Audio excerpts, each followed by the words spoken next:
Para ko nag-cardio. Ang iimbestigahan natin ngayon, kailan mali at kailan tama mambasag ng trip. Okay, sisimulan ko dito ang hiling natin, Miss Cara. Ano yung interpretation mo doon sa phrase na walang basagan ng trip? Kasi di ba lahat naman tayo, meron tayong mga kanya-kanyang mga, spell this, peculiarities. Spell mo na yan! Spell mo na yan! Spell mo na yan!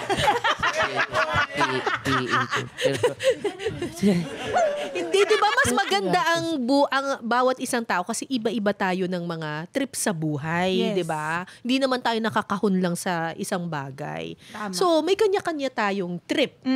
So, dapat hayaan nating maging malaya ang bawat isa. Sa kung saan siya nagiging maligaya. Tama. 'Di ba? Tama. At saan siya nagiging unique, iba, at peculiar. Peculiar. Isulat mo, sulat mo. Ano po sa Tagalog po yung peculiar? Basta unique na. Unique.